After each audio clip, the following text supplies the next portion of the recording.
Hi, boys and girls. This is Mrs. Wicks with Wonder Read Aloud number 51. The name of this chapter is Voices in the Dark, and this is Augie's point of view. Finally, after what seemed like a forever of running, someone yelled, "I think we lost them." "Amos?" "I'm right here," said Amos's voice a few feet behind us. "We can stop," Miles yelled from farther up. "Jack!" I yelled. "Whoa," said Jack, "I'm here." "I can't see a thing." "Are you sure we lost them?" Henry asked, letting go of my arm. That's when I realized that he'd been the one who was pulling me as we ran. "Yeah." "Shh, let's listen." We all got super quiet, listening for footsteps in the dark. All we could hear were the crickets and frogs and our own crazy panting. We were out of breath, stomachs hurting, bodies bent over our knees. "We lost them," said Henry. "Whoa, that was intense." "What happened to the flashlight?" "I dropped it." "How did you guys know?" said Jack. "We saw them before. They looked like jerks." "You just rammed into him," I said to Amos. "I know, right?" laughed Amos. "He didn't even see it coming," said Miles. "He was like, 'Are you a freak too?' And you were like, 'Bam,'" said Jack.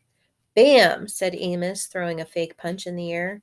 But after I tackled him, I was like, "Run, Amos, you schmuck, he's 10 times bigger than you." And I got up and started running as fast as I could. We all started laughing. And I grabbed Augie and I was like, "Run," said Henry. "I didn't even know it was you pulling me," I answered. "That was wild," said Amos, shaking his head. "Totally wild." "Your lip is bleeding, dude." "I got in a couple of good punches," answered Amos, wiping his lip. "I think they were 7th graders. They were huge." "Losers!" Henry shouted really loudly, but we all shushed him. We listened for a second to make sure no one had heard him. "Where the heck are we?" asked Amos. "I can't even see the screen." "I think we're in the cornfields," answered Henry. "Duh, we're in the cornfields," said Miles, pushing a cornstalk at Henry. "Oh, okay, I know exactly where we are," said Amos. "We have to go back in this direction. That'll take us to the other side of the field." "Yo, dudes," said Jack, hand high in the air. "That was really cool of you guys to come back for us. Really cool. Thanks." "No problem," answered Amos, high-fiving Jack. And then Miles and Henry high-fived him too.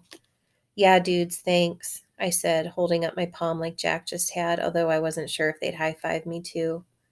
Amos looked at me and nodded. "It was cool how you stood your ground, little dude," he said, high-fiving me.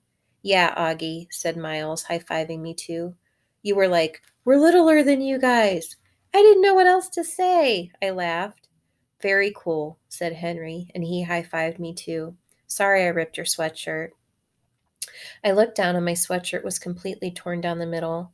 One sleeve was ripped off and the other was so stretched out it was hanging down to my knees.